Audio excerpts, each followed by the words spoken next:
Hi అండి, నమస్తే. Welcome back to my channel అమ్మమ్మ చేతి వంటలు. ఈరోజు మనం తయారు చేసుకునే రెసిపీ మిక్స్డ్ వెజ్ కుర్మా అండి. ఈ విధంగా వెజ్ కుర్మాని ఒక్కసారి తయారు చేసి చూడండి. చాలా హెల్దీ అయిన రెసిపీ అండి. ఈ కర్రీ చపాతీలోకైనా, రోటీలోకైనా, రైస్లోకైనా చాలా టేస్టీగా ఉంటుంది. మీరు కూడా ఈ కర్రీని ఒక్కసారి ప్రిపేర్ చేసి చూడండి. చాలా టేస్టీగా ఉంటుంది. ఎప్పుడు చేసుకున్నా ఇదే విధంగా చేసుకుంటారు. అంత టేస్టీగా ఉండే ఈ కర్రీ కోసం ముందుగా స్టవ్ వెలిగించుకొని ఒక ప్యాన్ పెట్టుకొని అందులోకి 1/2 లీటర్ వాటర్, 1/2 టేబుల్ స్పూన్ పసుపు వేసుకొని వాటర్ని బాగా మరిగించుకోవాలి.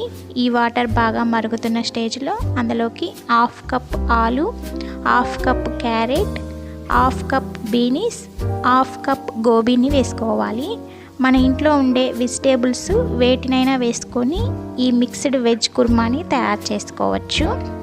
ఈ విధంగా మనం వేసిన వెజ్జీస్ అన్నీ ఒక 50% కుక్ అయ్యేంత వరకు వెజ్జీస్ అన్నిటినీ కుక్ చేసుకోవాలి.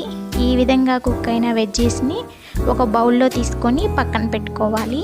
ఇప్పుడు మరొక స్టవ్ మీద ఒక ప్యాన్ పెట్టుకొని అందులోకి 2 టేబుల్ స్పూన్ ఆయిల్ వేసుకొని 1/2 టేబుల్ స్పూన్ జీలకర్ర వేసుకోవాలి. జీలకర్ర బాగా ఫ్రై అయిన తర్వాత 1 మీడియం సైజ్ ఆనియన్స్ని సన్నగా చాప్ చేసుకున్నది వేసుకొని ఆనియన్స్ మంచి గోల్డెన్ కలర్ ఫ్రై అయ్యేంత వరకు ఫ్రై చేసుకోవాలి. ఈ ఆనియన్స్ ఫ్రై అయ్యే లోపల ఒక మిక్సీ జార్ తీసుకొని అందులోకి 4-5 జీడిపప్పులు, 1/2 కప్ తెల్ల నువ్వులు వేసుకోవాలి. అందులోనే 4-5 ఎండు కొబ్బరి పలుకులు, 1 ఇంచ్ దాల్చిన చెక్క, 2 లవంగ మొగ్గలు, 1 ఇలాచీని వేసుకొని వీలైనంత ఫైన్ పౌడర్ లాగా గ్రైండ్ చేసుకోవాలి. అందులోనే కొంచెం వాటర్ వేసుకొని వీలైనంత మెత్తని పేస్ట్ లాగా తయారు చేసుకొని పక్కన పెట్టుకోవాలి. ఈ విధంగా ఆనియన్స్ మంచి గోల్డెన్ కలర్లోకి ఫ్రై అయ్యేంత వరకు ఫ్రై చేసుకోవాలి.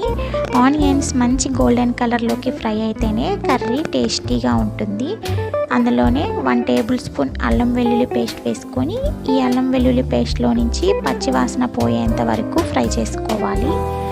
ఈ విధంగా ఫ్రై అయిన తర్వాత అందులోకి మనం ముందుగా కుక్ చేసి పక్కన పెట్టుకున్న వెజ్జీస్ అన్నిటినీ వేసుకోవాలి.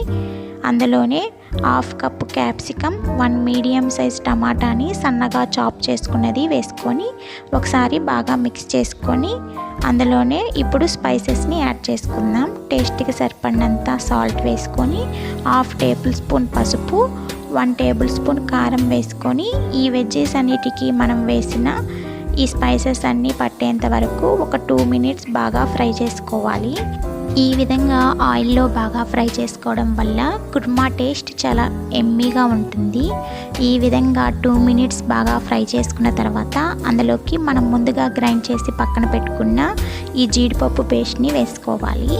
ఈ కర్రీలోకి ఈ పేస్ట్ వేయడం వల్లే కర్రీ టేస్ట్ చాలా బాగుంటుంది. ఈ పేస్ట్ వేసుకున్న తర్వాత ఒకసారి బాగా మిక్స్ చేసుకొని అందులోకి కర్రీకి తగినన్ని వాటర్ని యాడ్ చేసుకోవాలి.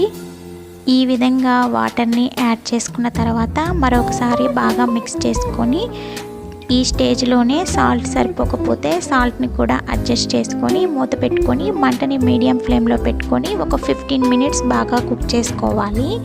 ఈ విధంగా మూత పెట్టుకొని కుక్ చేయడం వల్ల కర్రీ చాలా త్వరగా కుక్ అవుతుంది. 15 మినిట్స్ తర్వాత మూత తీసి చూస్తే ఈ విధంగా కర్రీ అంతా పైకి ఆయిల్ తేలి చాలా బాగా కుక్ అయి ఉంటుంది. ఇప్పుడు అందులోకి సన్నగా చాప్ చేసుకున్న కొత్తిమీర, అందులోనే 1/2 టేబుల్ స్పూన్ గరం మసాలా కూడా వేసుకొని మరొక 5 మినిట్స్ బాగా కుక్ చేసుకోవాలి. ఈ విధంగా మంటని మీడియం ఫ్లేమ్లో పెట్టుకొని కుక్ చేయడం వల్ల వెజ్ కుర్మా చాలా టేస్టీగా ఉంటుంది. 5 మినిట్స్ తర్వాత స్టవ్ ఆఫ్ చేసుకుంటే ఎంతో టేస్టీగా ఉండే వెజ్ కుర్మా రెడీ.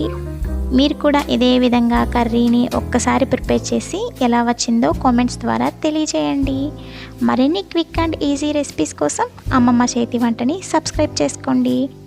వీడియో నచ్చినట్లయితే లైక్ చేయండి, షేర్ చేయండి, కామెంట్ చేయండి. కొత్త వారు ఎవరైనా మన ఛానల్ని చూస్తున్నట్లయితే సబ్స్క్రైబ్ చేసుకోవడం అస్సలు మర్చిపోకండి. Thank you for watching.